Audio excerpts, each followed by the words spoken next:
تەماشەوانین ڕێزدار ئەف دەمێوە باش و هێڤیا دەمێن خۆش و سەلامەت بووەت خازین. ئەس نەزیرکادانیت گەلوەدامە بۆ پێشکەشکردنا خەلەکەکە دیش بەرنامێوە بەرنامەیە کوردی. تەوەڕێ خەلەکە مەژی ئلدۆر ڤاناوانی شانایە. نەخشە ڕێگایە دەولەتێ. ئەدوی کڤانەیدا مەدوێت بپرسین مەبەست نەخشە و پلانێ چییە ji بۆ دەولەتێ؟ ئایا نەخشە و پلانە ڕێگا دەولەت بوونێ یان نەگۆڕە یان jî گۆڕانکاری jî سەردات هێن؟ زەماناتên pêtivî hene yan ku çi zemanatên pêtivî hene il welatên zilhêz û eqlîmî ta ku bibîte cihê mitmanê bû qiyada Kurdistanî ev rêferandûme bihête paş êxistin. Her wisa medvêt bipirsîn em wek Kurdistanî ev çi piştgerin bibîn ji bo ragihandina dewletê? Her wisa medvêt bipirsîn erê kîjan pitir harûkare ji bo dewletê? Qanûn û yasa yan jî siyaset? Her wisa medvêt bipirsîn erê bûçî dewletên İslamî Kurdistanê İsraîla duê nav bin? Ev pirsyara û çendîn pirsyarên dîtir dihêne arastekirin بۆ بەڕێز مامۆستا عەبدوڕحمان سەدیق. ناوێ خوب ناوێ وا خێرات نەکە گەرم جەنابێ مامۆستای مامۆستا. سەلامەت بی. مامۆستا مەدوێت بپرسین مەبەست نەخشە و پلانێ چییە ji بۆ دەولەتێ؟ بەڵێ بەناوی خۆی بەخشندەی میهرەبان. زاراوەیەک هەیە مستەڵەحێک هەیە زاراوەیەک هەیە پێی دەڵێن نەخشە ڕێگە. ئەم نەخشە ڕێگایە ساڵانێکی زۆرە لە زمانی عەرەبی دەیبیستی پێی دەگوترێ خاریتە الطەریق. ئەمە زاراوەیەکە لە زمانی ئینگلیزیەوە وەرگیراوە بە ناوی ڕۆد ماپ. ڕۆد ماپ ئەو زاراوەیەکە دەوروبەری ساڵی 1883ەوە کەوتۆتە نێو فەرهەنگی سیاسیەوە. لە ڕاستیدا ئەم زاراوەیە چیمان پێ دەڵێ؟ ئەم زاراوەیە پێمان دەڵێ ڕۆد ماپ خاریتەی تەریق نەخشە ڕێگا بریتیە لە پلانێکی ورد. پلانێکی ورد ڕێگەت بۆ ڕوونکاتەوە بۆ گەیشتن بە ئامانجێک. ئەم پلانە کۆمەڵەشتی تێدایە. یەکەم شت کۆمەڵێک ڕێنمایی تێدایە ڕێگات پێ نیشان دەدا. دووەم هەنگاوەکانی دیاری کردووە ئەڵێ هەنگاوی یەکەمە دوا دەبێت هەنگاوی دووەمە دوا دەبێت هەنگاوی سێمە دوا دەبێت بۆ هەر یەک لەم هەنگاوانە بۆ ئەوەی بەدی بێ خشتەیەکی کات جەدوەلی زەمەنی بە کوردی خشتەی کاتی بۆ دیاری کردووە. دەڵێ هەنگاوی یەکەم لە ماوەی ئەوەندە بۆ ئەوەندەیە هەنگاوی دووەم لە ماوەی ئەوەندە بۆ ئەوەندەیە ئەم خشتەی کاتەشی بۆ دیاری کردووی کە خشتەی کاتەکەشی لەگەڵا بۆ دیاری کردووی هەنگاوەکانی بۆ دیاری کردووی سێ مەرجیشی بۆ داناوی. ئەو مەرچنە یەکەم شت دەڵێ دەبێت ئەم ڕۆدماپە چۆن دەڵێ بە ئامانجی ئەوەی کە دەتەوێت بیهێنیتە دی ئامانجەکەی خۆت ئەبێ لە بینی ئەو ڕێگایانەی کە هەڵت بژاردووە بۆ ئەو پلانانەی کە هەڵت بژاردووە بۆ گەیشتن بەو ئامانجە ئەبێ باشترین میکانیزمت هەڵبژاردوێ. کۆمەڵێک میکانیزمیان خستوەتە بەردەسەر لەلایەن سەنتەرەکانی توێژینەوە لەلایەن نمونە چ میکانیزم باشە؟ بۆ نمونە مەبەستمەوە بوو ئێستا ورد کە دێنە باسی دەوڵەت باسیەکەین بە سەرەتا ئەبێ ئەوە بڵێن لە ڕووی تیۆریەوە لە ڕووی نەزەریەوە حتمما هەر کەسێک کە دەست بەکارێکە کات پرسوڕایەکەکە بە سنتەرەکانی توێژینەوە بە وڵاتان بە شارەزایان ڕێوشینێت خۆی دەستنیشانکردی هەنە تەواو لە ئەنجامدا ئەوانیش هەر یەکە و کۆمەڵێک میکانیزمە خەنە بەردەستی. ئەم دێ بە بیر و بۆچوونی خۆی باشترین میکانیزم بۆ ئێمە ئەمیانە ئەو باشترینمان هەڵبژات. لەم باشترینەی کە هەڵمان بژارد کامیان دووەم کەمترین تێچووی هەیە یعنی تێچووی مادی و حتا معنەویش چونکە تو جارێ ڕیسکێک و مغامرەیەکیش هەیە لە هەر ئیشێکە کە دەیکەی ئەوەی بۆیە لای معنەوی واتاییشی تێدەکەوێت کەواتە کە دەڵێن بە کەمترین تێچوو تۆ ئەویان هەڵدەبژێری کە کەمترین تێچووی تایە کەمترین ڕیسکی تایە کەمترین مغامرەی تێدایە کەمترین زیانی مادی تێدایە بەو شێوازانە. لە ئەنجامیشدا کامیان مسۆگەرترین ئەنجام دەدا بەدەستەوە کامیان هەستەکەین مسۆگەرترین ئەنجام دەدا بەدەستەوە ئەمیان هەڵدەبژێری. کەواتە لە کۆتاییشدا ئەمان خاتەوە بەردەمی 5 پرسیاری سەرەکی. 5 پرسیارە سەرێکێکە ئەوەیە لە کاتی دانانی ڕۆدماپە کە ئێستا باسمان لە دەوڵەتی کوردستانە پرسیاری یەکەم ئەوەیە چییە؟ ینی دەبێت خاوەنی نەخشە ڕێگا وەڵامی پرسیاری چی بداتەوە یعنی ئێمە چیمان دەوێ بۆ ئەم پرسیارە ساکارە لەبەر ئەوەی لە دنیادا دەرکەوتۆ تۆ ئێستا جۆت لە هەندێک حزب دەبێ دەڵێ ئەو شتم ناوێ ئەی ئەوە ئەوەشی ناوێ ئەی ئەوە ئەویشی ناوێ دەڵێ چیت دەوێ هیچ قسەی نییە کەواتە سەیر نەبێ لە لات حزب هەیە ڕێکخراو هەیە ئینسانیش هەیە وەکو تاک دەوڵەتیش هەیە ئێستا وەکو دەوڵەت چۆن دەڵێ نازانێت چی دەوێ یعنی نازانێت چی دەوێ یا دەوڵەت شێ بە پێچوانەکەیەوە وەکو دەڵێ دەزانێت چی ناوێ ئەوەی ناوێ ئەوەی ناوێ ئەو بەس چی دەوێ نازانێت کامی دەوێ ئەوە کێشەیە کەواتە زۆر گرنگە کە ئێستاکە متعمد نییە چەندەها هەندێک جار ڕەنگە متعمید بێ هەندێک جاریش ڕەنگە سەر لێ شێوانی سیاسی بێ بە دووری مەزانە زۆر جار هەیە ئینسان ئەگەر زۆر ئەمە تووشی چێ دەبێ ئەم حاڵەتە تووشی چێ دەبێت کە کەسێک لایەنێک حیزبێک مەسەلەن زیاتر وەکو بڵێ نەزانێت چی ئەوێ یا بە مانایەکی تر بزانێت چی ناوێ بزانێت چی ناوێ و نەزانێت چی دەوێ دەڵێن ئەو حیزبانە زیاتر تووشی دەبن کە زەمنێکی زۆر لە ئۆپۆزیسیۆن بوونە چونکە ئۆپۆزیسیۆن هەر ڕەتکردنەوەیە ڕۆحە ئۆپۆزیسیۆنیات ئەمێنێ کەمایەوە ئیتر هیچ شتێکی دیکەی ناوێ هیچ شتێکی دیکەی ناوێ ئەوە زیاتر ڕەنگە لە هۆکارەکەی ئەوە بێ کەواتە ئەم پرسیارە سەرەکیە زۆر گرنگە بۆیە هەمیشە باسێکین ئەڵین ئێمە دەبێ بزانین چیمان دەوێت دەڵێن باسمان لە دەوڵەتمان دەوێت دەوڵەتێکی نیشتیمانی ئەم دەوڵەتە وتمان ناوی دەوڵەتی کوردستانە نیشتیمانیە بۆ هەموو پێکاتەکانە ئەوجا پرسیاری دووەم دێتە پێشەوە بۆچی دەمانەوێت خۆ پرسیارە زۆر دەکرێت بەرسەوەی دیچ دەڵێن مشکلەتان چیە گرفتان چیوە نیە هەر دەڵێن بە شێوازێکی زۆر ساکار لەبەر ئەوەی مرۆڤیش دەوڵەتیش لە مرۆڤ تا دەوڵەت مافی بڕیاردانی چارەنووسی هەیە ئەو بڕیارداری چارەنووسە پێی دەڵێ لەم قۆناغەدا دەوڵەتم دێ ئەو بڕیاردانە کاتی خۆی ئەوکو ئەزمونێک پەیڕۆمان کردووە لە قۆناغێکە ئۆتۆنۆمی ماویستوە هەندێک کەسەیە لە دەوڵەتی عێراقی پێمان دەڵێ کاکە ئەو مافەمان پێتاندا کاتی خۆی ئۆتۆنۆمیتان ویست دوای دەڵێ ئەو مافەمان پێتاندا ئێوە فیدرالیتان ویستووە ئێخۆ ئەمە مافێک نییە ئیتر تا مردن هەتا ڕۆژی دوایی هەر لەوێ بوەستێ بۆیە دەوڵەتەکان ماوە ناماوەیەک بە دووری مەزانە هەندێک جار هەندێک دەوڵەت دروست بووە مافی بڕیارداری چارەنووس پیادە دەکاتەوە دەڵێ دەمەوەیەک بگرمەوە لەگەڵ دەوڵەتی فلان پێچەوانەکەشی هەیە قۆناغت بوریت بنە کارتەکە فشارێک و گەهینە دەوڵەتە ئێمە هەوڵەکانمان لەبەر ئەوەیە دایمەن وەکو بڵێ قەت نەڵێن ئەم ڕیفراندۆمەمان وەکو کارتێکی فشار ئەوێ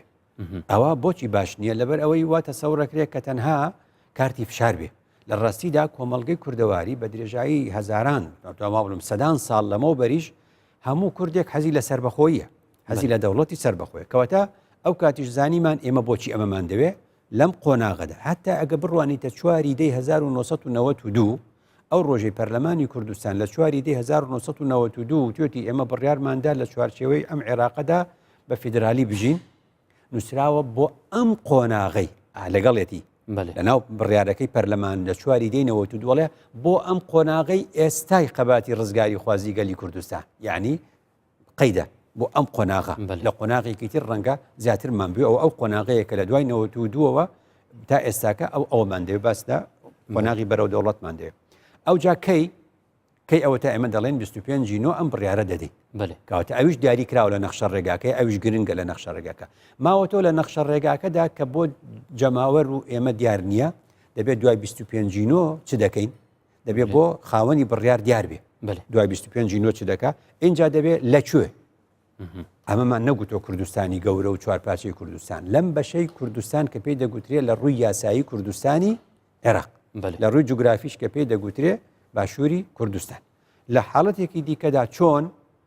لە ڕێگەی ڕێفراندۆمەوە ئەو میکانیزمەکە ینی هەمی ئەف وەکی بێنێ ڕێوشینێت جەناوێتە بەسکردنیت سروشتینە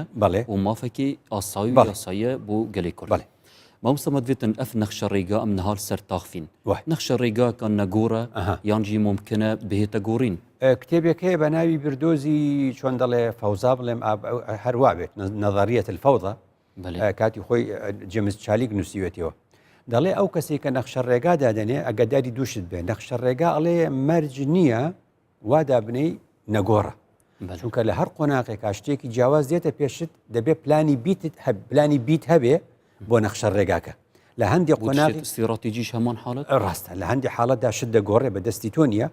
یعنی تۆ سەفەرێک دەکەی بڕیارت داوە لە نێوان دوو شاردا ئاوا بڕۆی ئاوا بڕۆی ئاوا بڕۆی لە ڕێگا دەڵێن فلانە ڕێگا هاتۆتە گرتن ئەو ڕێگە گیراوە چ دەکەی دەبێت ڕێگەیەکی تر هەبێ ئەو کات چ دەکەی ڕێگاکە دیا کورد دەبێتەوە کاتت بۆ دەمێنێ چی لەو کاتە زیادە دەکەی یا ڕێگاکە درێژ دەبێتەوە کاتی زیادت دەوێت لە بابەتەکانی تر کاتت کەم دەبێتەوە ئەوە دەبینی زۆرجار لە کۆڕ و سیمینارە کۆڕ و سیمینار چەند بچکۆلێ زۆر جار ڕێکخێرانی کۆڕ و سیمینار لەیان تێک دەچێت دەڵێن کاتی ئەوە کاتی تەوەری یەکەم هاتووتە تەوەری دووەم و زیاد دەکاو دەڕوە جامە دەبێت نەخشە ڕێگە ئاوا ورد بێ حسابی ئەوەت کرد بێ جا ئەو جەمس چالیک لە کتێبی نەزەڕی فەوزایە ئەڵێ گرنگ ئەوەیە کە تۆ پلانی بیت هەبێ بۆ هەر هەنگاوێک دووەم ئەڵێ ئەو راپۆرت و ئەو پلانشکەدانراوە مەرج نییە زۆر بێ و لاپەڕەکانی زۆر بێ سرد لێ بشێوێ بەوە نییە گرنگ ئەوەیە کورت بێ لە هەمان کاتیشدا لێ تێبگەیت و بزانین جێبەجێکی جا خاڵێکی زۆر گرنگ هەیە ئەمە زۆر گرنگە جەماوەریش بیزانێ لەو کتێبەدا هاتووەڵێن نەخشە ڕێگا زۆر گرنگە سەرکردایەتی وردەکاریەکەی دەزانێ ئەو وردەکاری کە سەرکردایەتی ئەیزانێ بۆ نەخشە ڕێگاکە ناتوانێ بە جەماوەریشی بڵێ هەمووی ناشتوانێت لە ڕێی میدیاوە هەمووی باسکە بۆ دەڵێ ئێمە زۆربەی وڵاتان کە قسە دەکەن دەڵێ ئێستا کە تەماشا دەکەین لە پڕێکە هەندێک هەنگاو دەبینین دوای سێرەکەین وڵاتی یەکگرتوەکانی ئەمریکا یا رووسیا یا چین یان ئەڵمانیا یان ژاپۆن یابان وانە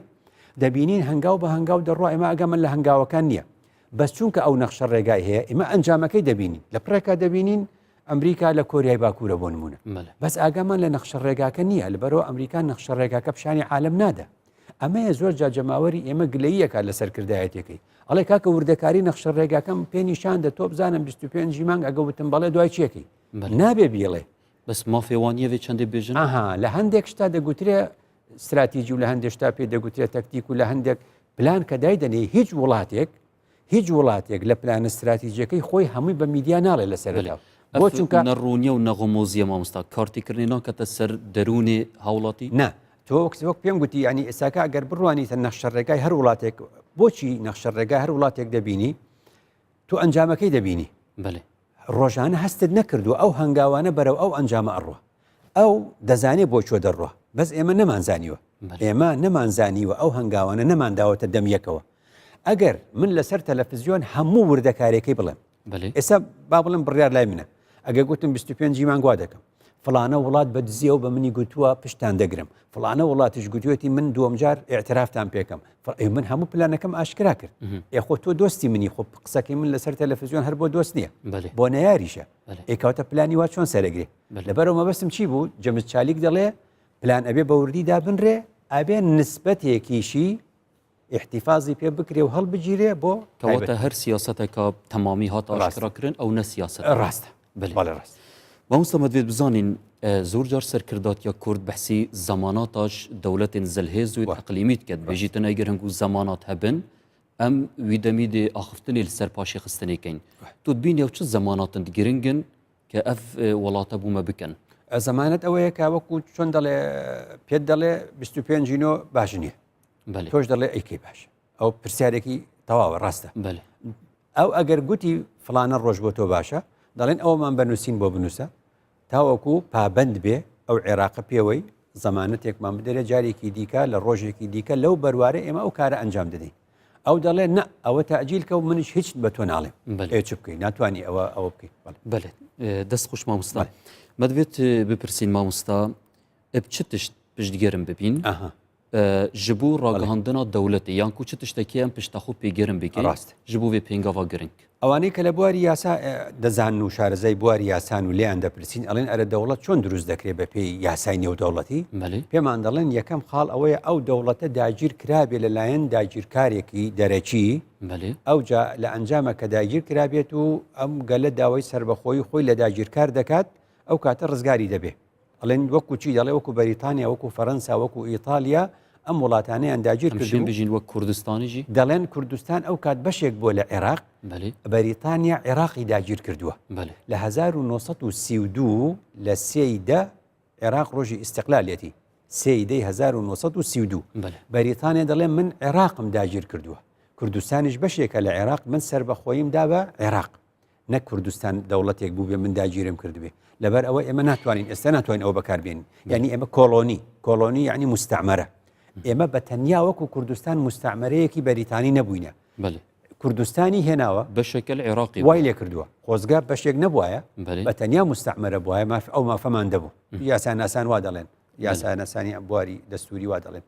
لە ئەنجامدا کە ئەو لە پێشە بۆیە بەریتانیا شارەزایە کوردستان دەلکێنێ بە عێراقەوە ئەو جا عێراق بەداگیرکراو دادەنێ اینجا سربەخۆیەکە دەداتەوە بە عێراق باش کاتە ئێمە ئەومان نەبوو ئێستاک. حاڵەتی دووەم یاساناسان پێمان دەڵێن ئەبێ ئەو هەرێمە لەگەڵ مرکزە لەگەڵ حکوومەتە مرکزیەکە بکەوێتە گفتوگۆ ئەو پێی بڵێ ڕۆژی ئەوەندەم بۆ دیاری کرد بڕۆ لە ناوچەکەی خۆتا ڕاپرسی بکە ئەو کات دەتوانی وەکو ئەوەی کە دەستوری عێراقیژیدا هەیە ئەمە بەم شێوازە ئێستاکە دێنە سەریکە ئایا ئەمە لە دەستورە هەیەیانە ئەلئان هەموو قسە و باسێکی هەرێمی کوردستان لەگەڵ بەغدا بۆ ئەمەیە ئایا ئەو مافە بە ئێمە دەدەن هەتا ئێستا نەیانداوە ئەمە ئەوەیە کە سوودان بە جنوبی سوودان دەڵێ بڕۆ ئەمە ئەو حاڵەتانەیە کە ئەندەنۆسیا بە تەیمور دەڵێ بڕۆ ئەوە ئیسێتا بکە بڕۆ بچی نە ئیسپانیا ئەوە بە کەتەلۆنیا دەدا ئێستا نە عێراقش هێشتا ئەوەی بە ئێمە داوە ئەویش هیچ ئەوەشمان نەبوو دێنە حاڵەتی سێەم شەڕ بووە یعنی حاڵەتی سێەم کەەوە نابێت لە ئەنجامە شەڕ دروست دەبێت حکو حاڵەتی کۆسۆڤا شەڕ دروست دەبێت لەگەڵ دەوڵەتی سەربیا کە شەڕ دروست بوو بارودۆخ تێکچوو پێ دەگوترێ ئاسایشی جیهان کەوتە مەترسیەوە ئەنجومەنی ئاسایش دەستێوەردان دەکا ئیدی بۆ چارەسەرکردنەکەی ئەو دەوڵەتە جیا دەکاتەوە ئەمەش حاڵەتێکە ڕەنگە لە داتەپینی عێراق و هەڵوەشانەوەی عێراق و تێکچوونی بارودۆخی ناوخۆی عێراقا شەڕ دروست بێ ئەم ئەگەرە بێتە پێشەوە ئەمەش جارێ لە ڕێە نازانین ئەبیان نابێ کەواتە ماوەتەوە کۆمەڵە شتێکی دیکە کۆمەڵە شتێکی دیکە ئەوەیە ئێستا ئێمە پێدا ئەگرین لەسەر ئەوەی کە یاساناسانی ئێمە دەڵێن دیباجە و پێشەکەکەی دەستوری عێراقی نووسراوە یەکپارچەی خاکی عێراق چی زامنێتی پابندبوونی ئەم پێکاتانەی عێراق ینی بەم دەستورەوە ینی پابندبوون بەم دەستورەوە یەکپارچەی خاکی عێراق دەپارێزی قسەی لەسەر بکەیت و وردەکاری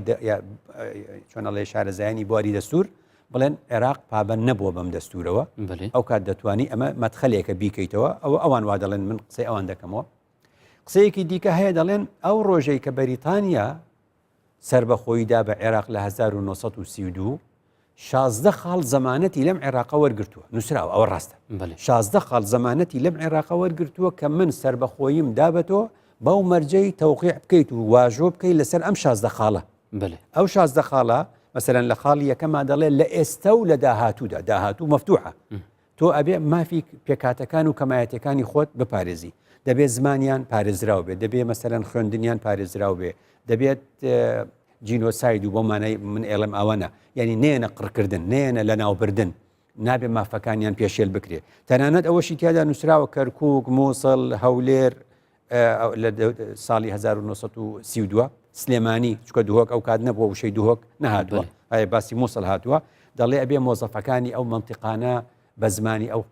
کورد بن ینی بە زمانی کوردی بن ئەگە تورک بوون بە زمانی تورکی بن مۆزەف لە ناوچەیەکە و نهێنرێتە ناوچە کوردیەکان نهێنتە ناوچە تورکمانەکان هەموو ئەم زمانەتە حتاڵێ ئەم 16 خاڵە نایەتە تعدیلکردن ئیلا ئەبێ حکوومەتی عێراق لەگەڵ بەریتانیا لە عوسبەت الئومەما پێکەوە ڕێکەون اینجا تعدیلی ئەمە بکەن بتوانن ئەم تعدیلە بکەن ئەگەر پێچەوانەی ئەم 16 خاڵەش بجوڵێتەوە لە محکەمەی عەدلی دەولی لە دادگای دادی نێودەوڵەتی ئەتوانن شکات لە عێراق بکەن ئەمەش خاڵێکە یاساناسان وەکو دەواازەیەک دەڵێن عوسبەت الئومە بەهانا بوومەک و ئەم برێ پێنگ دەڵێن هەموو ئەم بابەتانەی عوسبەت الئومە گوازراوەتەوە لە دوای 45 بۆ نەتەوە یەکگرتوەکان کە گوازراوەتەوە بۆ نەتەوە یەکگرتوەکان عێراق هەر دەبێت ئەمەش بەکاربێن کەواتە تۆ ناچارێبی هەموو ئەم بوارانە بۆی بچی هەوڵی بۆ بدەیت کارێکی یاساییە مامۆستامە بپرسین دە بەحسا سیاسەتی کرد و بەحسا قانونی کرد کیژان ڕێک بوومە گرنگترە و ئەم بکار بینین پرسیارێکی ڕەوایە چونکە زۆر جار دەگوترێ یاساناسان پێمان دەڵێن هەموو قسانی من لە پێشەوە کردم یاساناسانی خۆشمان دەتوانن بڵێن ئەوانە مەدخەلی لاوازن چ جای ئەوەی کەەوە عێراقش وا بڵێ خەڵکی خۆشمان هەندێک جار دەڵێ ئەو مەدخەلە ئەو دەواازانەی باست کرد لاوازە بۆ نمونە ئەی چی بکەین قانون هەیە و سیاست هەیە هەندێک جار بە سیاست دەبێت چۆن وەختێکە دەبینی بەرژەوەندی ئەمریکا لەگەڵ ئەوەیە دەوڵەتێکی گەورەی وەکو ئەندۆنیزیا عەرەب دەڵێ ئەندۆنۆسیا بەرژەوەندی گەورەترین دەوڵەتی ئیسلامی لە ڕووی دانیشتوانەوە کە ئەندۆنوزیایە لەبەر ئەوەی دەوەستێتەوە لەگەڵ ڕۆژئاوادا دژ بە شەپۆلی سووری شوعیەکانی سەردەمی 45کان ئەو کات ئەمریکا و وڵاتانی ڕۆژئاوا پشتی ئەندەنۆسیا دەگرن نایەڵەن تەیموری ڕۆژهەڵات لێی جابێتەوە چونکە ئەندەنۆسیا پشتگیری وڵاتانی ڕۆژئاوا دەکات ئەمە سیاسەتە وەختێکە بلۆکی ڕۆژهەڵات دەڕوخێ و رووسیا و بلۆکی ڕۆژهەڵات نامێنێ خەتەری شوعیەت نامێنێ ئەمریکا پێویستی بە ئەندەنوسیا نامێنێ ئەو جا زەخت دەکەن لە ئەندەنوسیا دەڵێن دەبێت مافی جیاببوونەوە مافی چارەی خۆنووسین بدەی بە تەیموری ڕۆژهڵات ئەو جا دەیداتێ ئەمە هیچی قانون نەبوو سیاست بوو کەواتە سیاسەتیش هەندێجارە ئەمستی بەرز ئەف ڕەشنویسێ نەهاڵ کوردستانی هەی پشتی ئەم برف پێنگاوا سربەخۆبوونێ و دەوڵەتبوونێ بچین ئەف ڕەشنویسە دێتە هەموارکردن و تعدیلکردن یانجی سەرپنی استیفتاکە دەستوری دێتەکە شارەزایانی بواری دەستور دەڵێن ئەوە بۆ هەرێم نووسراوەتەوە بەڵام دەبێت بۆ دەوڵەت بنووسرێتەوە بێتە گۆڕین بەڵام لەکوێ نایەتە گۆڕین لەکوێ عادەتەن چونکە بە پێی یاساکانی نێودەوڵەتی دەستوری وڵاتێکی دیموکراتی یان هەرێمێکی دیموکراتی پێویستە لە ماف و ئازادیە گشتەکان لە ماف و ئازادیە گشتەکان ڕەچاوی سی خاڵەکەی جارنامەی گردردونی مافی مرۆڤ بکە لەوە لازمە پێویستە نێتێ دەستکاریکردن ئەوەی لە سی خاڵی جارنامەی گردردونی مافی مرۆڤ هاتوو لە ماف و ئازادیەکان دەبێت جێگەی کەیتەوە ئەو دوای تۆ قسەت بۆ هەرێم کردووە دەبێت قسە بۆ دەوڵەت بکەیت ئەو کات قسەت بۆ هەرێم کردووە ناتوانانی مافی پێکاتەکانی تر جگە لە مافە ڕۆشنبیرەکان بدەیت ئێستاوە خۆت دەبی بە دەوڵەت ئەلئان ئەم کاتە کە من و تۆ قسەی تێدا دەکەین مادام بەرەو دەوڵەت دەچین دەبێت پێکاتەکانی دیکە ئێمە زەمانەت بدەین بەوان دەبێت بۆیان بنووسین لە نێو ئەم دەوڵەتەدا ناوچەکانی ئێوە دەکەین بە هەرێم دەبن بە فیدرالی هەندێک ناوچە لە نێو فیدراالەکان ڕەنگە ئۆتۆنۆمی بدەیتێ هەندێکی دیکە لا مرکزیەتی بدەیتێ ئەمانە هەمووی ئەبێ بگۆڕێ بەڵ بەرێماوستا گوتارامە وەکیانێ کوردی چاوا بیت و چ شێواز بیتن دیگەل وان وڵاتانە هەمبەر پرسا ڕیفراندومێ ڕاستە وڵاتانی ئیسلامی بە تایبەت کە ئێمە ڕاستە ئێمە دابشکراوین بەسەر وڵاتانی ئیسلامی یعنی کێشەیەکی زۆر گەورەمانەیە وڵاتە ئیسلامیەکان شەو ڕۆژ تەماشایانکەی بە 22 دەوڵەتە عەرەبیەکەشەوە هەر دەڵێن بەریتانیا ئیستیعمارە و دەڵێن فەڕەنسا ئیستیعمارە و هەنێ جار دەڵێن ئەوانە کافریشن ئەی دەڵێن باشە خۆ ئەم سایکسپیکۆیەی ئەم دەوڵەتانی بۆ ئێوە دروست کردو ئێمەی دابش کردو ئەوان کردوانە بۆچی بەوە ڕازین چونکە لە بەرژەوەندی خۆتانە ئەی بۆ ئێمەی دابش کردووە ئێستاکە ئێمە مافی خۆمان لەکێ داوا بکەین بچین لە بەریتانیا و ئەمریکای لە فەڕەنسای داوا بکەین فەڕەنسا و بەریتانیا ئەم دابشکردنیان کردووە کە ئێوە ئەگەر ڕاستەکەن دش بە بەریتانیا و فەڕەنسان دەوەرن وەکو خۆی لێ بکەنەوە سووریا بکەنەوە 5 هەرێم ئەم کوردستانش کە 4 بەشە بیکەنەوە یەک بەشجارێکی دیکە نایکەنەوە کەواتە لێرە پرسیارێکی تر دروستەکەین ئەڵێن برادەرانی ئیسلامی و مسلمانی عین دەوڵەتە ئیسلامیەکان ئێمە ئێستا مافەکانمان لای ئێوەیە یعنی ئەگەر ئەم عێراقە ئێستا بڵێ مافی بڕاردانی چارەنووس دەدەم بە هەرێمی کوردستان یعنی ئەمریکا حەقی چییە هیچ گرفتی نییە دەڵێ ئەمریکا پێمان دەڵێ لەگەڵ بەغدا ڕێکەون کەواتە ئەمریکا کێشە نییە ئێستا ئەو بەغدای برای مسلمانە کێشەیە ئەوە ئێرانە کێشەیە کە بە کوردەکەی خۆی ناڵێ بە زمانی خۆت بخوێنە بۆ نمونە ئەوە تورکایە کێشەیە کە بە کوردەکەی خۆی ئەو مافە نادە ئەوە سووریایە کێشەیە کە بە براکەی خۆی ئەو مافە نادە کەواتە ئێمە زۆر گرنگە ئەمە خاڵی یەکەمە بێڵین خاڵی دۆم زۆر گرنگە بەم برادەرانەی دەوڵەتە ئیسلامیەکان بڵێن ئەرێ ئەم سنوورانە خواکردە یان خۆکردە یعنی خدا ئەم سنوورەی کێشا خدا گوتی ئەمە سنووری ئێرانە لە زمانی دروستی یانجی یان ئەمە مرۆڤانە دابشکردنی مرۆڤە هەموو دەڵێن دابشکردنی مرۆڤە دەی دەڵێن دابشکردنی مرۆڤە ئەم دابشکردنە عادیلە مرۆڤ کردوێتی بۆچی لیبیان نەوتی هەبێ و تونس نەبێ بۆ نمون چێ گوتی مەغریب هەبێ و پۆلیساریۆ و بیابانی ڕۆژ ئاوە بۆ دەوڵەت نەبێیانی خدا وای گوت ناوەڵڵا خدا نەیگوت و ئەی چێ گوتی مرۆڤ گوتی باشە مرۆڤ چۆن ئەمەی گوت بە عەدالەت ئەمەی گوت نا لە ئەنجامی شەر دەڵێن جەنگی یەکەمی جیهان ئەو دەوڵەتی دروست کرد جەنگی دووەمی جیهان ئەو دروست کرد لە دوای ڕوخانی بلۆکی ڕۆژهەڵات ئەو دەوڵەتانە بە شەڕ هاتنە دروست بوون ئێ باشە ئێمە بۆچی بە شەڕ دەوڵەتێکی تر دروستکەین برای مسلمان وەرە ئێمە وەکو چیکۆسلۆڤاکیا بابین بە ئاشتی ببین بە چیک و ببین بە سلۆڤاک بۆ وەکو یۆغۆسلاڤیا شەڕ بکەین و خوێن بڕێژین و شەڕمان توش بێت و مسلمانیش بکوژرێت خەڵکی بوری دەما مستەما ئاماژەداوی چندێک کە هەندێک جار بەر تەعەسسوبە قەومی و نەتەوەیە نەوێت کورد ببیتە دەوڵەتەکە سەربەخۆ بەڵێ مامۆستا بژلی وێ خاڵێ چ تشتێکی دی هەیە دەوڵەتە کوردی زیانی بگەینتەوان دەوڵەتێن مسلمانەوێت دەوروبەرێتمە زۆر جاروا دەڵێن یعنی ئەوە بە کوچۆن لە سەرەتاکە گوتت دەڵێ ئەمە دەوڵەتێکی ئیسرائیلی دووەمە هەندێک جاروا دەڵێن ئێمە دەڵێن بۆچی فەڵەستینی دووەم نەبێ یعنی بۆ نابێژن کوردستان فەڵەستینی دووەمە مافی داژی ئەو لمە نزیکترە سەلاحەدین بەڵێ بۆچی دەڵێن ئیسرائیلی دووەم بۆچی ئیسرائیل ئیستیفادە دەکا ئەگە کورد بێ بە دەوڵەت دەڵێن لەبەر ئەوە و لەبەر ئەوە و لەبەرەوە ئەدی باشە ئێمەش دەڵێن برای مسلمان ئەرێ عێراق تۆش لە لیستێکە هیچ سوودێک نبینی کوردستان دەوڵەت بێ تورکیا ئێران سووریا ئێوەش ئازابن لە دەوڵەتی کوردستان ئیسیفادەیە بکەن بۆ خۆتە بەێ بەمستا چ مفاو باشین دەولەتە ئیسرائیل یانکو چ ئەتیساڵ و پەیوەندی دیگەلکیانی کوردی هەیە ئەو دکارن پشگیریامە بکەن بەڵام غێریوان ناتوانن ڕاستە ئەمە خۆی کێشەکە لێرەیە یعنی ئەبێ ئەو پرسیارە لەو دەوڵەتە ئیسلامیانە بکەین ئەڵێ برین ئەوان کە دەڵێن جگە لە ئیسرائیل کەس پشتی کورد ناگرێ وا دەڵێن بۆچی واش نییە لە ڕاستیدا ئاخە ئیسرائیلیش پشتی کوردی نەگرتووە ینی مووقفیوانی بەبستم بە قسە بە قسە وایە بەڵام ئایا بەکردەوە وایە ئەو پرسیارە ئاڵای ئیسرائیل لە ئوردون ئەشەکێتەوە لە سەفارەتی هەیە لە میسر ئاڵای ئیسرائیل هەیە دەشەکێتەوە لە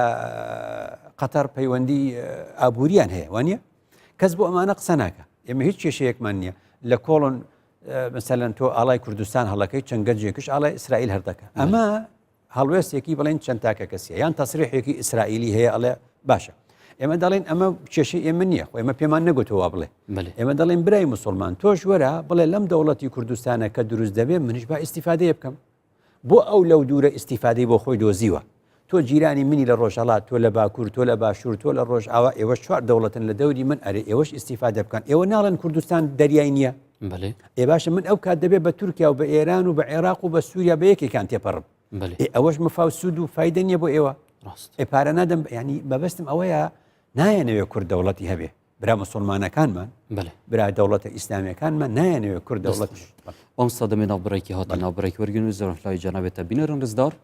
دێ زەڤرینە ناوبڕێکی کورت و دەینە فلای وەین ڕێزدار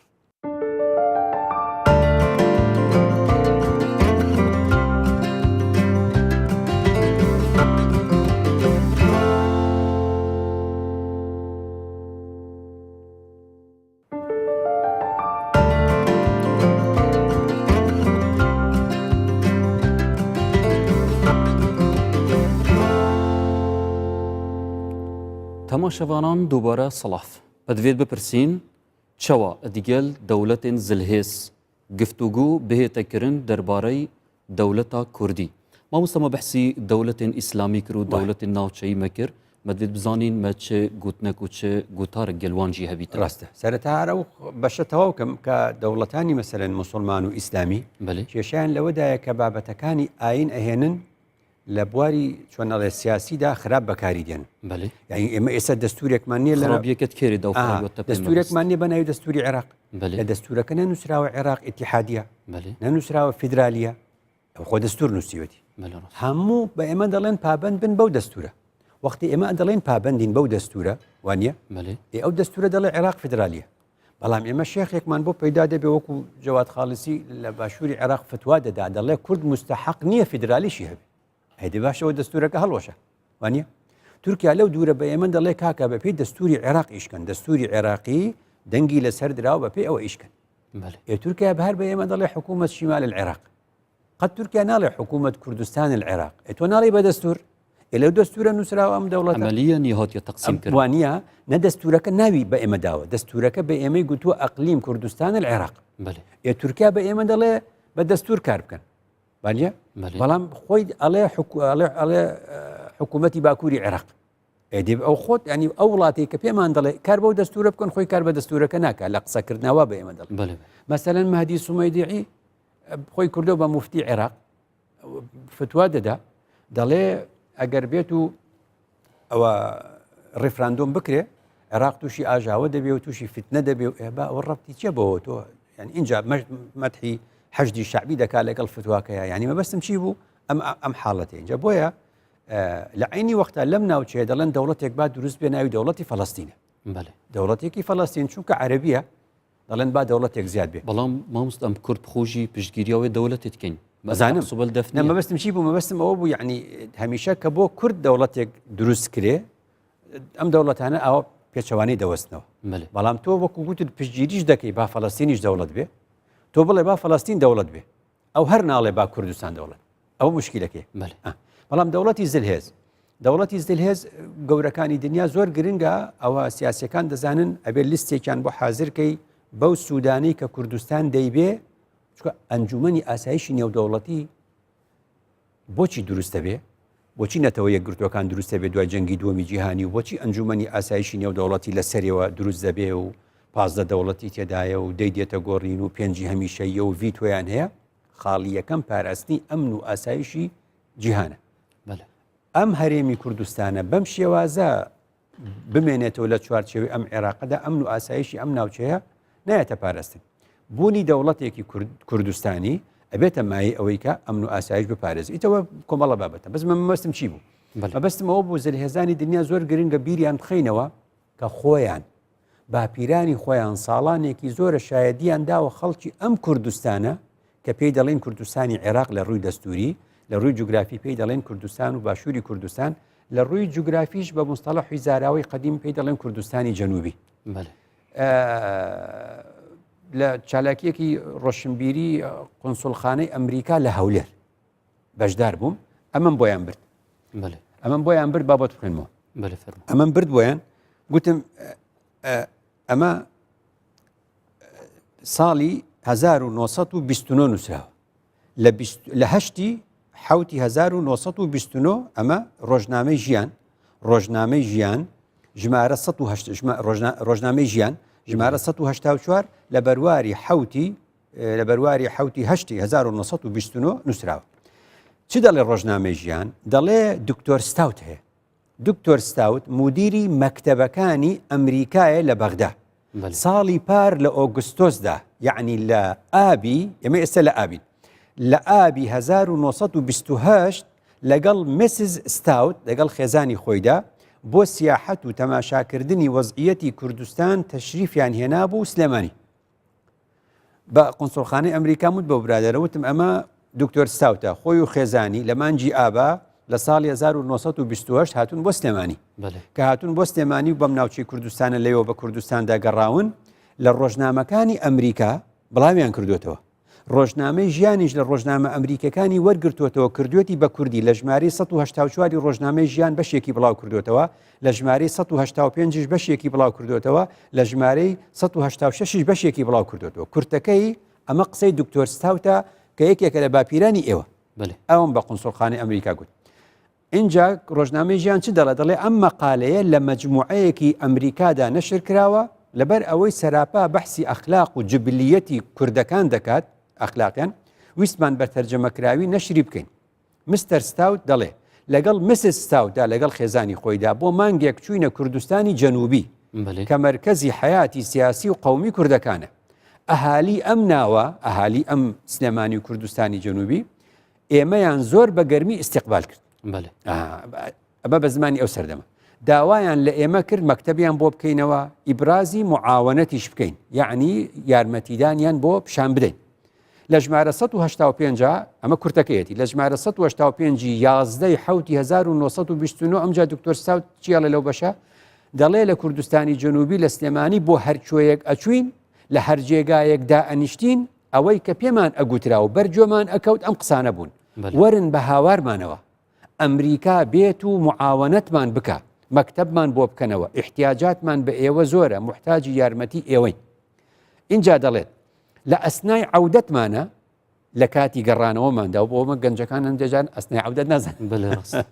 لە ئەسنای عەودەتمانە لە ئاخر دەی کوردستانی جەنوبی، لە ئاخر گوندی کوردستانی جەنوبی مستەر ستاوت دەڵێ کە گەڕاینەوە بەرەو بەغدا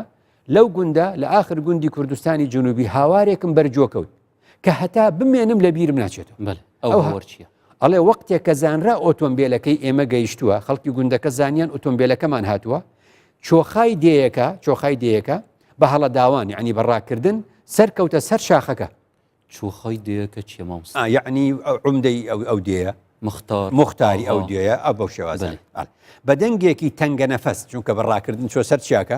اینجا بە دەنگێکی تەنگە نەفەس پێی گوتم یعنی هاوار دەکات، دەڵێت تکاتان لێ ئەەکەم ئاوڕێک لە سلێمانی بنەوە. لەو وەختەدا کە ئۆتۆمبیلەکەمان کەوتە ڕۆیشتن پێم وت کە لەم مەسەلەیە تێ ئەفەکرین، یعنی ئەڵێ من وعدی ئەوم پێدا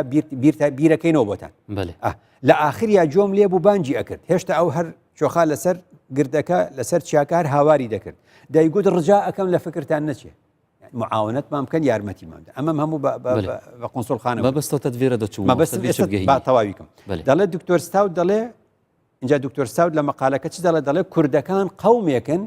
شایانی معاونەتن، يعني شایان و مستحقی ئەوەن ئەمریکا معاونەتیان بکە لەگەڵ ئەمەدا هێشتا مع هذا يعني لەگەڵ ئەمەدا هێشتا هیچیان بۆ نەکراوە يعني ئێمە وەکو ئەمریکا هیچمان بۆ کورد نەکردووە دەڵێ لە ژمارە 1986 ڕۆژنامەی ژیان بەرواری 15/1929 ئەمە بەشی سێمێتی دکتۆر ستاو دەڵێ ئەم میلەتە یعنی کورد لە گۆشەی ئیهمالدا ماوەتەوە زاویەی نسیان لە گۆشەی ئیهمالدا ماوەتەوە تا ئێستا ئێمە هیچمان بۆ نەکردووە اینجا دەنووسێت خلاصة الخلاصة بە زمانی ئەوە کورتەی کورتەکە چییە ئەوەیە کە کورد برای خوێنی ئێمەیە دکتۆر ستاو دوا دەڵێ ئەوە برای خوێنی ئێمەیە داوای معاونەتمان لێ ئەەکەن ئێمە ئیهمالمان کردووە وەڵامەوەی بەرسەوەی چ بوو بەستم ئەمە هەموو قسەی ئەوە من بەستم ئەوە بوو نازانم هیچی بە من نەگوت بەس گوتم ئەوە بۆ خۆتان ئەوە ئێمە لە 87 ساڵ بەری ئێستا کەسی ئێوە خۆی اعترافی کردو کە هیچتان بۆمان نەکردووە ئەوە بە ئێوە دەدەم بزانم ئێوە چیمان بۆکەن دەست خۆش مامۆستا مەدوێت بزانین دەمان بەحسی دەوڵەتێت زەلهێستکەین مامۆستا بچ زمان گفتوگوێت گەلوان بکەین زمانێکی ستاندەروی باشی پێس بڕوانە زمانێک هەیە دەڵێن با نمونەیەک پێ بڵێم نەبیل عەمر فەڵەستینیە اینجا ئەو فترێک وەزیری ڕاگەیاندن ئیعلامی فەڵەستینی بوو فترێک بۆ ماوەیەک ئەندامی سەرکردایەتی لیژنەی ناوەندی فتح بوو ی فەڵەستین دوای ئیستیقالەی کرد قسەیەک دەکا دەڵێ وەفدی دانوستانی ئێمە کە دەچوینە ئەمریکا دەمانگوست ئەمریکا یارمەتیمان بدە بۆ ئەوەی فەڵەستین ببێ بە دەوڵەت لە زوڵمی ئیسرائیل ڕزگارمان ببێ ئەمە ئامانجەکەمانە وەک لە ئامانجی ئێمە دەچێت دەڵێ وەفدی ئێمە کە دەچوین بە ئەمریکامان دەگوت چمان دەگوت دەمگوت بە پرسانی ئەمریکامان دەگوت بە ڕێزان ئەم ئیسرائیلە خەڵکی ڕەسەنی ئەم ناوچەیە نییە لە هەموو وڵاتانی دنیاوە خەڵکیان کۆ کردوێتەوە هاتوون ئەرزی ئێمەیان داگیر کردووە ئێمە خەڵکی ڕەسەنی ئەو فەڵەستینەی دەمانەوێت ئێمە ڕزگارکە هەروەمان دەگوت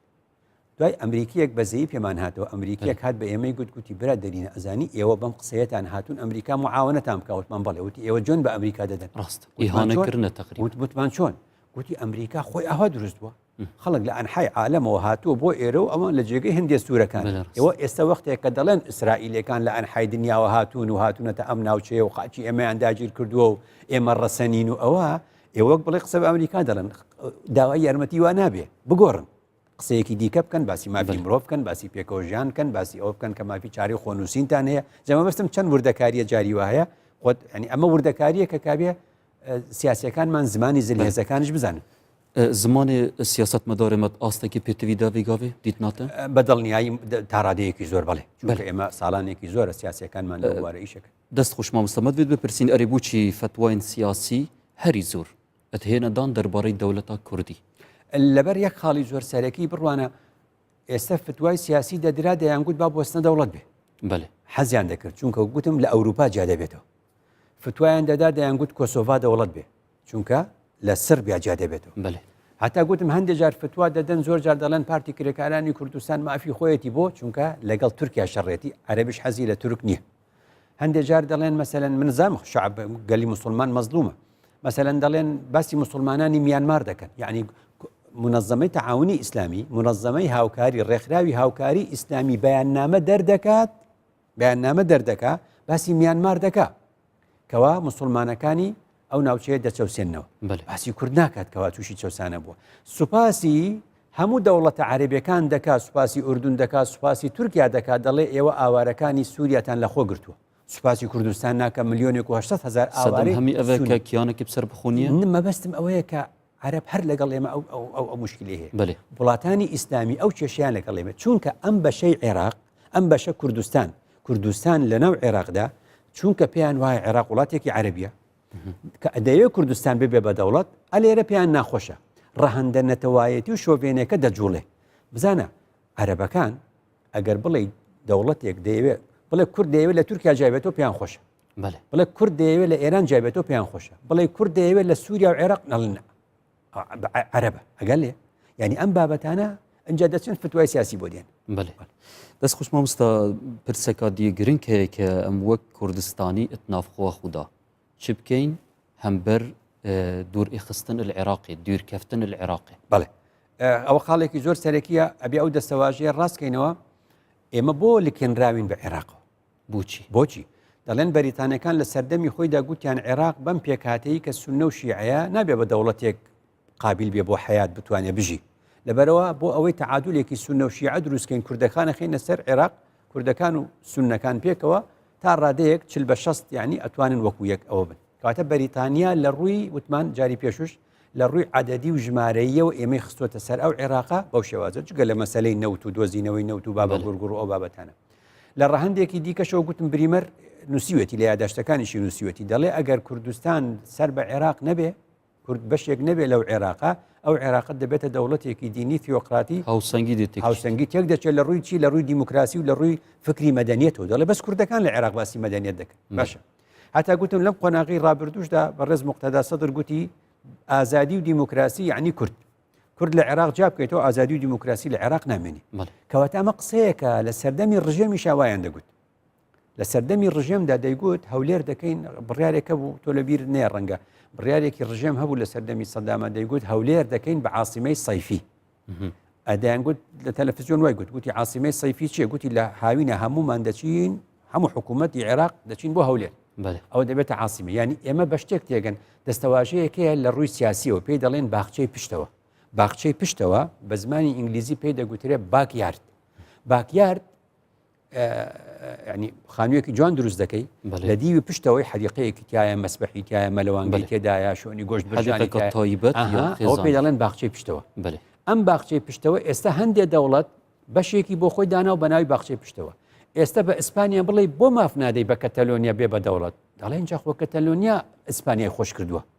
کەتەلۆنیا ئیسپانیا خۆش کردووە بە بەرشەلۆنە و بە نادی و بە میسی و بە گەشتیاری و بە پێشکەوتن و بە هەموو ئەو بابەتانە و بە ئابووری و بە گەشتیاری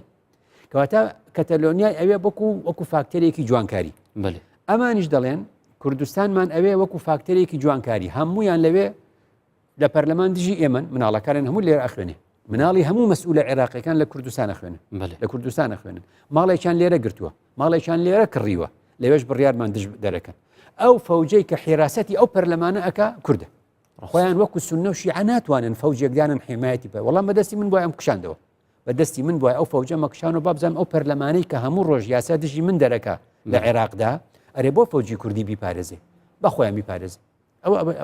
بابەتێکە لەو بابەتانە اینجا هاتن بە پێی مادەی چواری ئەوە دەستوری عێراقی دەڵێ لەم ئەم مادەی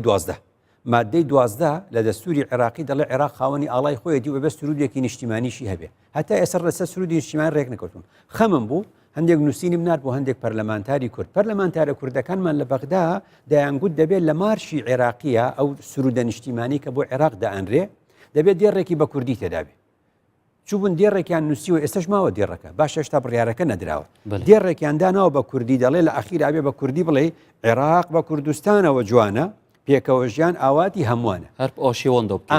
عێراق بە کوردستانەوە جوانە ئێکاکە ئێمە ینی ڕۆڵی تەجمیلی دەبینین بۆ ئەم عێراق پەرلەمانتاری کورد ئەمە دیێڕە تۆ ئیزافەیەکەی کاکە هەرباتیای نەبێ هەربار لە مارشی عێراقیدا ئەم قسەیە نەبێ ئەمە بۆچی مەکە بۆیە لە دەوروبەری 2013 ئەمە لە پەرلەماندا لیژنەی ڕۆشنبیری و ڕاگەیاندن لەو کاتەوە لە هەوڵی ئەمەنجا لەبەرەوە ئێمە بەبێت ئەم هەنگاوانە بنین بۆ ئەوەی وردوت هەفسەنگیە برێمەری جەنابێت ئاماژە پێدا کە گوتی کورد هەفسەنگیت پارێزیتن ئەری ڕووی مەذهبی بە مامۆستا ئەم کورژی هەر سەر مەذهبی سنی مەحسوب نینە بێ چەندێ نا کورد کارێکی باشی کردووە کە ئێستاکە ئەڵێ عێراق ئەڵێن کورد سونە شیعە کێشەکەی ئێمە کێشەی نەتەوایەتیە کێشەی مەذهبی نییە لەبەرەوە زۆر چاکەکەین خۆمان ناخینە ئەو شەڕ دەست خۆش مامۆستا وەکومە بەحث کردیە ئەم نافخواخوا هەرێما کوردستانی ئەم چ پێنگاوەک پاوێژین بۆ وێ چەندە هە ڕاستە نەب دەربێت بەرکوت نافخوا خوددا بەڵێ ناوخۆی خۆ بێگومان یعنی خاڵی زۆر سەرەکی بریتە لەوەی ئیش بکەین لەسەر ئەو بابەتانی کە ئێستا ڕێخستی نێوماڵی کوردیە ڕێخستی نێوماڵی کوردیە کاراکردنەوەی پەرلەمانە نووسینەوەی بەڵگەنامەیە کە پێشی دەستور وە پێکاتەکانی تربینی پێنگاوێت جدی بەرەوێت چەندێک دەبێ بڕوا چونکە ناچاری تۆ لە کۆتاییدا پەرلەمان نوێنەری خەڵکە ناکرێت تا سەر بەو شێوازە بێ بەوس بابەتی سیاسەکانە من ئەمێ بچ بە بابەتە فکرەکان زیاتر مەدەوێت مامۆستا بزانین چەوە دەستور ji بۆ دەوڵەتە هەرێما کوردستانی بهێتە نوویسین معلومی یاساناسانە ئێمە لەوان فێربووین کە دەستور گرێبەستە گرێبەستێکی ئازادانەی نێوان پێکاتەکانە پەیوەندی نێوان تاک و دەوڵەتەکە ڕێک دەخە کەواتەکە ئێمە دەوڵەتمان بوو دەبێت دەستورمان هەبێ ئەو دەستورە وەکو یاسا پەیوەندی نێوان من و تۆ و تاک ڕێک دەخە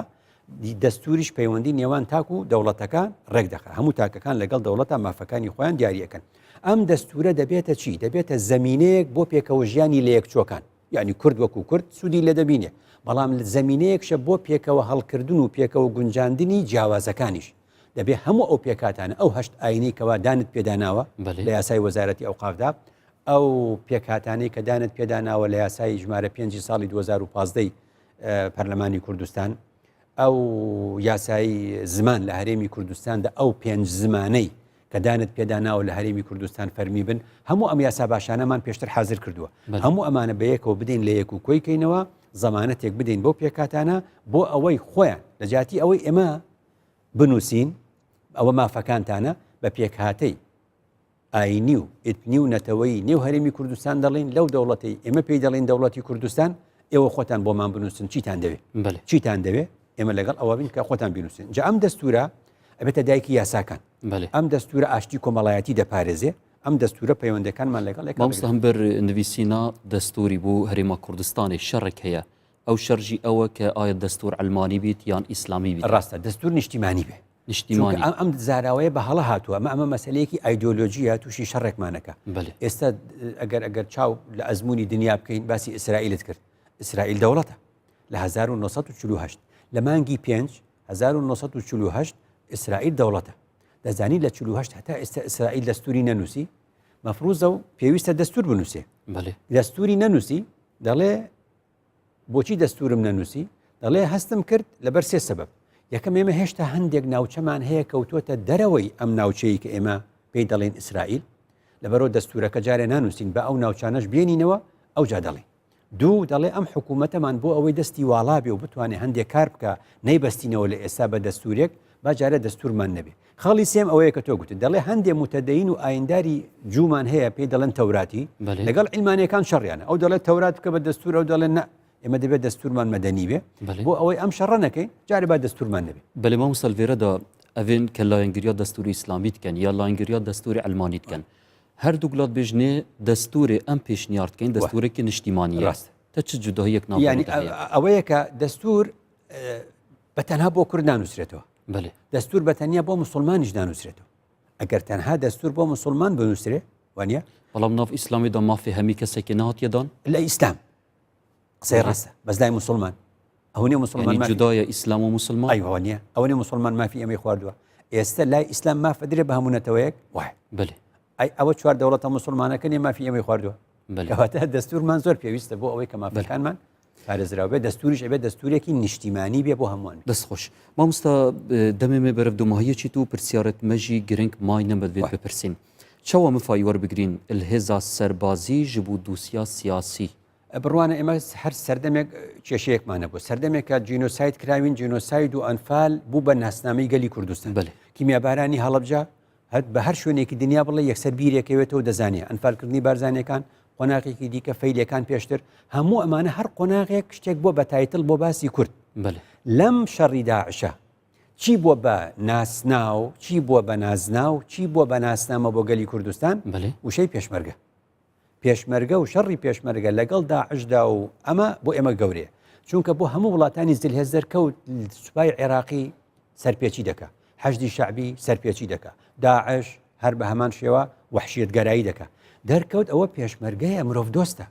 پێشمەرگەیە دەتوانێت شەڕێکی ئینسانی بکە لەگەڵ تیرۆریستەکانە و لە هەمان کاتیشدا ئەفۆن شەڕێکی دەستەویە خاکە لەگەڵ تیرۆریستانە و لە هەمان کادا پەیوەندێکی ئینسانی هەیە لەگەڵ خەڵکی ئەو ناوچانە لەبەرەوە زۆر گرنگە بۆ ئێمە زەمانەتێکە بێ پشتی ئێمە بگرێ پێشمەرگەی ئەبێ هەمومان بایەق بدەین بە پێشمەرگە ناوی پێشمەرگە بپارێزین خولی پێشمەرگە بەردەوام بێ ڕاهێنان و مانۆڕی پێشمەرگە بەردەوام بێ بودجەی پێشمەرگە بەردەوام بێ موچەی پێشمەرگە باشتر بێ خەستەخانەی پێشمەرگە تایبەتمەندی هەبێ ئابووری جەنگ لای لێ بکرێتەوە هەواڵگری پێشمەرگە بایەخی پێ بدرێ هەموو ئەمانە بێ پێشمەرگە ببێتە سنتەری ڕاگەیاندنی دەوڵەتی کوردستان لەم سەردەمە ئەوەی هێزی نەبێ ئەوەی پاڵپشتی سەربازی نەبێ دەدۆڕێ هیویداری مامۆستا و ئەخفتنێت هەمی بچنێت بوارێجی بەجێکردنێداش لایەنێ دەسەڵات بە مامۆستا دیسان مەدوێت بپرسین چاوە ئازادیە ئاینی و ئولی دەبیتە فاکتەر بوو سەربەخوبینێ و دەوڵەتێ وڵاتی یەکگرتوەکانی ویلایەتە یەکگرتوەکانی ئەمریکا لە ساڵی 1995ەوە مایکل هۆرۆفیتس هات کەمپینێکی کرد بۆ ئازادی ئاینی ئەم کەمپینەی کە ئەو کردی لە 95 دوای ئەوە لە 1996 بیل کلینتۆن پشگیری لێکرد لە 1998 کۆنگرس پشگیری لێکرد ئیدی لەناو وەزارەتی دەرەوەی ئەمریکا چی دروستکرا نووسینگەیەک نووسینگەی نێودەوڵەتی بۆ ئازادیە ئاینیەکان هەموو ساڵێک راپۆرتێکی هەیە ئەم راپۆرتە بڵاو دەکاتەوە باس لە ئازادی ئاینی دەکات لە فلان وڵات باشە لە فلانە وڵات خراپە تەنانەت ئەگەر لە هەندێک وڵاتدا خراپ بێ ئەو یارمەتیە مادیەی کە ئەمریکا دەیدا بەو وڵاتە دەیبڕێ باشە ساڵانە خۆشببختانە ئەم نووسینگەی نێودەوڵەتی ئازادی ئاینیەکان لە وەزارەتی دەرەوەی ئەمریکا کە راپۆرتی بڵاو دەکاتەوە بە تایبەت راپۆرتی ئەم ساڵی راپۆرتی ئەم ساڵی 2017 دەڵێ کوردستان یەکێکە لەو ناوچانێکە ئازادی ئاینی تێدا پارێزراوە پێکاتەکان تێدا پارێزراون شایدیەکی زۆر باش بۆ ئێمە دەدا راپۆرتی ئەم ساڵ زۆر گرنگە بەردەوام بین لەسەری مافی زیاتر بۆ کۆڵی حەقی خۆیانە ئێمە نایدەین مافی خۆیانە ئەو مافانە یاسای ژمارە 5 2015 پێکاتەکان چۆنەڵێ جێبەجێ بکەین ئەوەش بزانە ئێمە یاسای ژمارە 5 ساڵی 2015 پێکاتەکانمان هەیە هی پەرلەمان لە هەمان کاتیشدا ئێستا من و تۆ قسە دەکەین مانگی 2017 لە مانگی حەوت بەری هەیڤێک بەری مانگێک لەناو وەزارەتی ئەوقاف بەڕێوەبەرایەتیەکی تر کرایەوە بەڕێوەبەرایەتی ئازادی ئاینی بەڕێوەبەرایەتی پێکاتە ئاینیەکان کە ئەوەش جارێکی تر مانای وایە لە ڕووی کردداریەوە ئێمە یاساکەمان جێبەجێ کرد بەست خۆش ڕێزدار عەبدوڕەحمان سەدیق زۆر سپاسەتکەین مامۆستا و بەرسفداناوان هەمی پرسیارانە و هەر ساغ بێ بینەرن ڕێزدار ڤی ئاوایی دهێنە دوماهیاوێ خەلەکێ بەری خاترا خووە بخازین سوپاسدارین بۆوان هەفکارات گەلمەد ماندی بوون هەروسا سپاسیا هەمی بینەرێکت بکەین کەت بینەر بوون گەلمە تا دومایە خەلەکێ ببینم خێر و شادی تا خەلەکە کە دی بگەی نەفێک خدای مەزن مەهەمیە بپارێزیت